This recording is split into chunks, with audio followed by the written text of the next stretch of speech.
अस्सलाम वालेकुम। सारा की आंख खुली तो उसने देखा कि उसका शौहर अली बेड पर नहीं है। ये पहली बार नहीं हुआ था। जब से उसकी शादी हुई थी वो नोट कर रही थी। अक्सर वो रात में कुछ वक्त के लिए बिस्तर से उठकर चला जाता था और उसकी वापसी घंटे 2 घंटे बाद होती थी। सारा की शादी को 6 माह से कुछ ज्यादा ही हुए थे। अली के इस अमल से सारा को उलझन हो गई थी कि ऐसा कौन सा काम है वो जो रात की तन्हाई में करता है। तजस्सुस के हाथों मजबूर होकर कई बार उसने अली से मालूम भी किया था, पर उसने कोई तसल्ली बख्श जवाब नहीं दिया, जिस पर सारा को शक होने लगा था कि जरूर कोई गड़बड़ है। उसका किसी लड़की से चक्कर वगैरह न हो, क्योंकि आजकल लड़के लड़कियां मोबाइल फोन पर बातचीत करने के लिए रात की तारीकी का सहारा लेते हैं। मगर अली को ऐसा करने की क्या जरूरत पड़ गई? अगर उसका चक्कर किसी और लड़की से चल भी रहा था तो उसे खत्म कर देना चाहिए था, या फिर उससे ताल्लुक रखना ही था तो फिर उससे शादी कर लेता। मुझसे शादी का ढोंग क्यों रचाया? उसने तस्वुर भी नहीं किया था कि अली ऐसा दिलफेंग किस्म का शौहर निकलेगा। उसमें ऐसी क्या कमी है जो उसका शौहर दूसरी औरतों से ताल्लुक कायम रखना चाहता है? अभी उन्हें एक तवील जिंदगी इकट्ठी गुजारनी है। अगर दूसरी औरतें उसके शौहर की जिंदगी में आती रही तो फिर किस तरह वो अच्छी जिंदगी गुजार सकेंगे? वो गुस्से में बड़ी बिस्तर से उठी और कमरे से बाहर निकल गई। उसे अच्छी तरह मालूम था कि अली उस वक्त कहाँ होगा, इसलिए वो छत पर पहुंच गई। छत पर एक छोटा कमरा बना हुआ था। उस कमरे में अली अक्सर जाकर लेट जाता था। सारा उस कमरे की तरफ बढ़ रही थी। कमरे का दरवाजा बंद था और अंदर से बातें करने की आवाज आ रही थी। सारा ने दरवाजे से कान लगा दिए हुए, गो के आवाज में साफ सुनाई नहीं दे रही थी, लेकिन साफ अंदाजा हो गया था कि अली किसी लड़की से बातें कर रहा है। अली किसी लड़की से रात के इस पहर बात करना शुकूक शुबहात को जन्म दे रहा था। सारा के सब्र का पैमानी लबरेज हो गया था। वो गुस्से से बुरी तरह से कांप रही थी। जैसे ही उसने दरवाजे को जोर से धक्का दिया, दरवाजा एक झटके से खुल गया। दरवाजे को लॉक नहीं किया गया था। कमरे के अंदर अली जरूर बैठा था, लेकिन किसी लड़की का नामो निशान नहीं था। वो अपने शौहर को अकेला देखकर हैरतज़दा रह गई थी।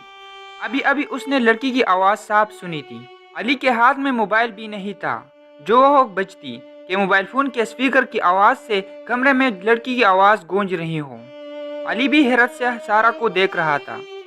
सारा, क्या बात है, खैरियत है ना? उसने पूछा। मुझे कमरे से लड़की की बात करने की आवाज़ आ रही थी। लड़की की आवाज़? अली चौंका। लेकिन इस कमरे में मेरे अलावा और कोई नहीं है। ये बात मेरे लिए भी परेशान कुन थी। कमरे में लड़की नहीं है, फिर भी लड़की की आवाज़ सुनाई दी थी। सारा ने कहा, आओ नीचे चलते हैं। अली ने चारपाई से उठते हुए कहा। सारा कमरे में भरपूर निगाह दौड़ाती हुई अली के पीछे चल दी। वो हैरान और परेशान थी कि आखिर कमरे में लड़की थी तो कहाँ चली गई। बिस्तर पर लेटते हुए भी उस लड़की के मुतालिक सोच रही थी। सारा कहाँ गुम हो गई? अली ने पूछा। सच नहीं, मुझे लगता है तुमने कोई डरावना ख्वाब देख लिया है। ध्यान पर ज्यादा जोर मत डालो और सो जाओ। मैं यकीन से कह सकती हूँ कि वो लड़की की आवाज़ थी। हाँ, हो सकता है वो लड़की की आवाज़ हो, इधर किसी दूसरे घर से आ रही हूँ। अली ने कहा। किसी दूसरे से घबराया और मैं ऊपर चला गया। ऐसे ही किसी को नींद न आ रही हो और इसने टीवी खोल लिया हो, और टीवी से मर्द और औरत की आवाज़ आना कोई अजनबी की बात नहीं होती। हाँ, ऐसा भी हो सकता है। सारा ने अपने दिल को मुतमईन करने को ये बात कही। अभी वो अली से कुछ और बातें करना चाहती थी, लेकिन अली के खर्राटे कमरे में गूंजने लगे। वो इसके सोने का इंतजार किए बगैर ही सो गया था। अली के सो जाने पर सारा कोशिश करने लगी कि उसे नींद आ जाए, पर नींद आने का नाम नहीं ले रही थी। वो करवटें बदल रही थी, फिर ना जाने कैसे उसकी आंख लग गई। इसके बेदार होने से पहले ही अली की आंख खुल चुकी थी, इसलिए वो नहा धोकर नाश्ता करने को तैयार हो चुका था। सारा ने जल्दी जल्दी नाश्ता तैयार करना शुरू कर दिया। रात का वाक़या अभी तक उसके जहन में था। अली नाश्ता करके ड्यूटी पर चला गया। दोपहर का खाना तैयार करके जब वो कुछ देर के लिए बेड पर लेटी, उस वक्त भी रात का वाक़या याद आ गया। वो रात के वाक़े को जितना बुलाना चाहती थी उतना ही याद आ रहा था। फिर न जाने उसे क्या हुआ, वो बेख्तियार उठी और छत पर चली गई। उसके कदम कमरे की तरफ बढ़ रहे थे।